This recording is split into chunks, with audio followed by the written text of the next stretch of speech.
Metro Rob Television. Let me drink a little bit of my water real quick. Salute to my new subscribers. Welcome to the channel. Welcome to the family. And salute to my original subscribers for always holding your boy down. I truly do appreciate that. I really do. 1 second. Let me drink some water. Yeah, I just came from Smoothie King. Had me a real good smoothie, man. With coffee and peanut butter in it. Whew. And then I put some chia seeds in that bad boy. Good God Almighty. But yeah, ferocious Kambosos. You're finished, my guy. It's a lot of people out here stating the obvious. So I'll do it as well. It's like, nah. Yeah, George Kambosos, you're finished. I don't see anything that you can do different against Devin Haney. When you were boxing Devin Haney, I watched the fight again and again and again and again. Even while I was doing videos on the saga between George Kambosos and Devin Haney, waiting for George Kambosos, or waiting to see, rather, whether or not he was going to accept the actual rematch, which I knew he was, but I advised him not to. Now, George, and George fans, as I was watching the fight over and over and over, I was trying to see if there was anything that you can possibly do different, you know, to even make it a competitive matchup. Fuck trying to win, because that's far-fetched enough. But to even make this a competitive rematch, because believe it or not, nobody ever felt like you was going to win, you know, but at least give your country something to be proud of. And I believe that route was for you to step aside and possibly catch Devin Haney slipping. You know, would have beaten Devin Haney later? No, probably. You know, but you would have probably potentially could have made it more competitive. You know, if you would have just stepped aside, allowed him to fight Lomachenko, allowed him to fight possibly Tank Davis, which I doubt, and just allow him to go through that gauntlet and catch him, you know, while he's battered and he's bruised, and, you know, probably wouldn't have worked, but you get where I'm going, you get where I'm flowing. And you possibly could have gotten a bigger payday, you know, but I think George Kambosos is getting in his own head. You know, excuse me for constantly clearing my throat, people. I had a smoothie. Y'all know how that shit can get. But I watched the fight with George Kambosos and Devin Haney, right? George Kambosos is getting in his head. He's watching it from the sofa or wherever he is, you know, in the lab, whatever. And he's watching the fight and he's thinking, oh, I can capitalize off that. I can do that. I can do this. You feel me? I'm gonna tell you one thing about that fight that I noticed. Devin Haney was using the jab because you were defensively responsible. Devin Haney was using his jab because you were defensively responsible. You wasn't taking any chances. You know, and when you took chances, Devin Haney made you pay with that right hand, with that overhand right, that looping right. He made you pay. So you got right back into the shell. You know how a turtle go back in his shell? You went right back into your shell once Devin Haney started to open up and really started to put the beats to you. You know, so you stayed in defense mode. You stayed in comfort mode. You know, so for you to even think, being it that you were the one that was actually in the fight, that all Devin Haney has is a jab, and he keep throwing out that jab, and all you got to do is put pressure on him or whatever you feel your game plan is. And I watched the interview with Devin Haney when Devin Haney said it doesn't matter. Even before the fight, he said it does not matter what George Kambosos brings to the table. I'm going to have an answer for it. And the greats always have an answer for it. Shakur will have an answer for it. Tank Davis will have an answer for it. Bud Crawford will have an answer for it. Spence will have an answer for it. That's why people want to see them fight each other. Jamal, you know, Boo Boo, David Benavidez, Canelo, Canelo had an answer for Caleb Plant when everybody thought he was going to lose on the cards. That's what the greats do. The greats, Steph Curry had an answer for it. You know, the greats, Giannis Antetokounmpo last year, he had an answer for it. The greats know how to dig into that bag. We've seen, you know, Jordan in the past, Kobe over the years, LeBron over the years. The greats know how to dip into that extra bag, getting shift into that other gear. George Kambosos, you just don't have that. You know, you're good, you're solid, but you're not great. You're not advanced. Even Shakur said, me, Dave, and Tank are on a whole nother class on our own. You know, a lot of people call it Black Murderers Row.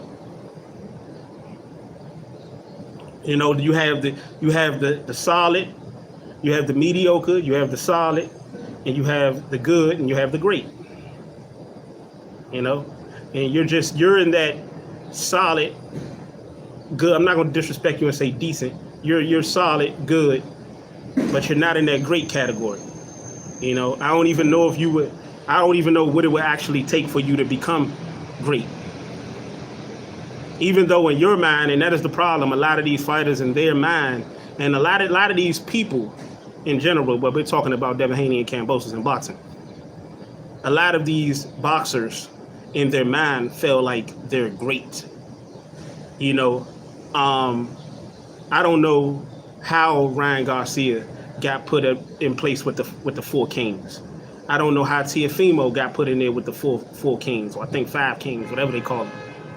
I don't know, because you got Tank, Haney, Ryan, Teofimo, Lomachenko. So the 5 kings. I don't know how they're put in that category. I told y'all there's only 3 kings, and that's Dev, Tank, and Shakur. There's only 3 kings. I know a lot of people don't count Shakur because he's not in 135 right now. But Shakur can beat any one of those guys. That's why I put him in there. He's a threat to any one of those guys. And if you ask me and many other people, Shakur will beat every last one of them. You know, including Haney and Tank. Including them. Or at least make it, you know, a 50-50 fight. But, yeah, you're done. George Kambosos is done. I told you the option to take. I told you the route to take. You know, and you chose the route of cashing out, riding off into the sunset.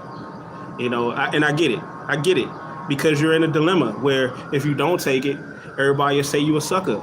But not really, not necessarily when you think about it, because George Kambosos, everybody already seen what happened. Everybody already feel like it's nothing you can do to win anyway. So you're not going to look like a coward. But in your mind, you feel like you can beat Devin Haney. You're fucked up that you said all of these things and you threw out all these stipulations, and you feel like just because he's a little kid or a little boy, as you call him and your people called him, that he shouldn't be able to do that. So you still feel like he got lucky. You felt like he got lucky. That's why you kept following him in the post fight. That's why you said you was gonna let him have his shine and his time, and you kept following him. I know what time it is. Now you have officially ruined your career. George Kambosos' career is down the toilet. It's down the drain. You know, if it was any time for you to save face, because everybody already knew you lost to Haney. Everybody already knew you was going to lose to Haney. Everybody know you're going to lose against Haney in the rematch. Everybody knows that. And the actual one chance you had of saving face, you doubled down and you made it even worse. Now, I wouldn't even be surprised if Devin Haney knocked you out. Or as I would say it, turns your electric off. I wouldn't even be surprised. Because now Devin Haney know you're going to get desperate. Now Devin Haney know you have to open up. You have to make this a fight. That's why you said you're going to go from the emperor to ferocious Kambosos. I thought you was all of that combined in the first fight. You know, see, that's your problem, Kambosos. And people like you, Teofimo, Lomachenko. Not so much Lomachenko. It was people more so hyping him up than him hyping himself up. But Teofimo, Ryan Garcia, and you, Kambosos, that's y'all problem. Y'all run y'all mouth too much. Y'all do too much talking and not enough fighting and not enough backing up your words. You know, that's why people always say the people that run their mouth so much be the ones that really ain't about their life. It be the ones that be quiet and get straight to business.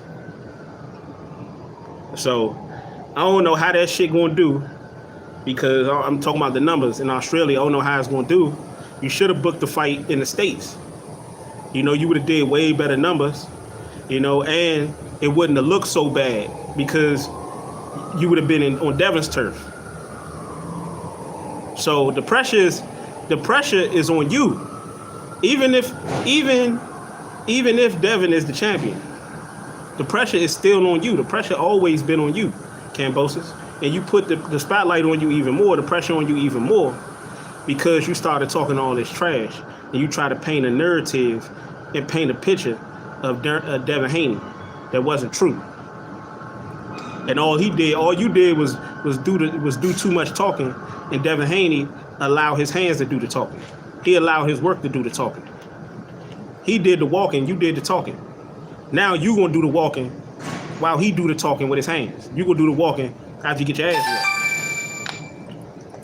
whooped. Somebody calling me. My wife might call her back. Yeah, but you're finished. You're finished. Your reign was shorter than a leprechaun, brother. You're done, George. So, you know, hopefully we can get this fight sooner rather than later. And Devin Haney can go ahead and get him up out of there. I ain't worried about the judges cheating. I ain't necessarily worried too much about George Kambosos cheating. I wouldn't be surprised if he tried a cheating tactic, or, you know, he tried it in the fight. Grabbing him on the head, pulling him in the head, and hitting him in the back of the head. You know, he tried him a little that dirty ass shit in the fight. But he gonna really get aggressive because he desperate. This is his last little hoorah. And Devin know George is gonna take chances. I think George know he's gonna lose. I think he just wanna really go out like a so-called Spartan. Because remember, that's how the Spartans went out. The Spartans went out dying. So, you know, you gonna get your belts or die trying, huh? You know, that's exactly what you're gonna do. You're gonna die trying, because it ain't nothing you can do. It's nothing that I've seen, and I keeps it 100 all the way. It's nothing that you can do, George. There's nothing you can do, Curious George. It's really just a matter of what round and how Devin chooses to beat you. And Devin is the type of fighter that's gonna beat you off what you give him. So if you come in with that pressure, like you said you're gonna come with, because all he do is jab, look forward to Devin probably the early to mid stoppage on George. But if George come in there the way he came in there trying to fight, you know, a secure fight, you know, he gonna pick you apart with that jab again. He might mix it up a little bit, because then he gonna feel like, okay, you talked all this shit about me, all I got is a jab. See, Devin that type of motherfucker, he that type of dog. You know, he talk about my jab, all I do is jab. Okay, watch me mix it up on him. And you gonna be looking for a jab, and you gonna get all type of punches coming from different angles. I told you, you could try to fight Devin Haney 10 times, he gonna beat you 10 times, and he gonna beat you 10 different ways while doing it. You know, it's just a whole nother level of this thing, George. But it's your boy Double R, man. Salute to the chat. Salute to my people, man. Comment. I appreciate all my people that support. Go ahead and check out my other videos that I did. You know, we working over here. But it's your boy Double R, man. Deuces.